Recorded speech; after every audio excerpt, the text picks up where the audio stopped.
Good morning বন্ধুরা, তোমরা সবাই কেমন আছো? আশা করছি তোমরা সবাই ভালো আছো। আমিও কিন্তু খুব ভালো আছি। সৌমর্য ব্লগে তোমাদের সকলকেই স্বাগত।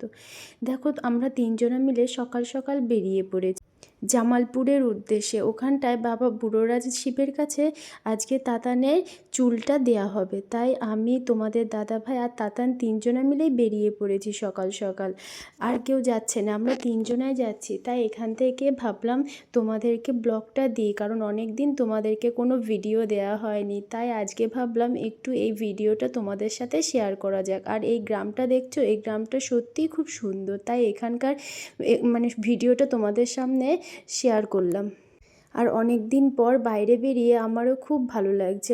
মনটা অনেকটা খারাপ ছিল, কিন্তু বাইরে বেরিয়ে আমার মনটা অনেকটা ভালো হয়ে গেল। আর এদিকে দেখো, তাতান আর ওর বাবা ঘুমোচ্ছে, তাই ভাবলাম আমি একা একাই ভিডিওটা করি। আর এইদিকে দেখো, গ্রামটা দেখো, এখানটায় অনেকটাই গ্রাম প্রকৃতির, মাঠঘাট আছে অনেক, আর বাড়িগুলোও ছোট ছোট, কিন্তু এরকম গ্রামটাই আমার খুব ভালো লাগে, জানো তো।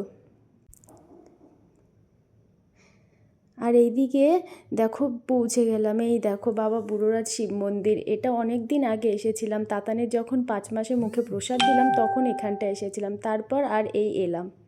আর এইদিকে দেখো,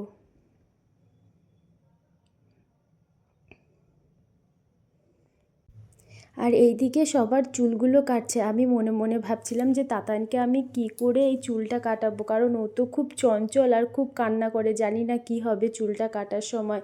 আর এইদিকে ওই নাপিত ভাইগুলো সবাইকে চুলগুলো কাটছিল, আর আমি বলছিলাম আমি যে কি করব ওকে নিয়ে, আর ও যে কি ঠিকঠাক মতো কাটতে দেবে জানি না। কিন্তু ও কিন্তু বেশি জ্বালায়নি, জানো তো। দেখবে, দাঁড়াও তোমরা ও কি করছে।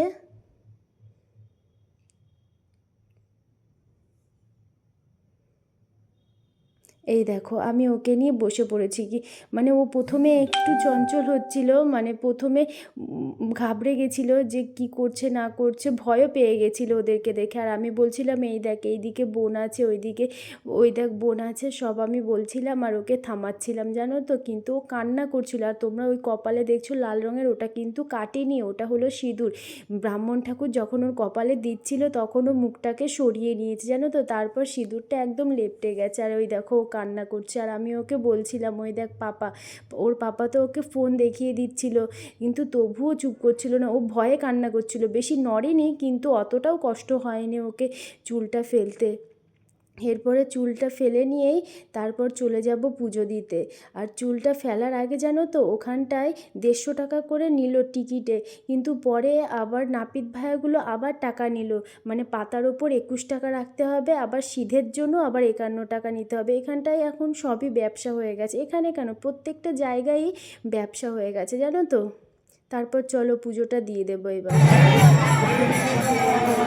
সবাই পুজো দিতে হবে।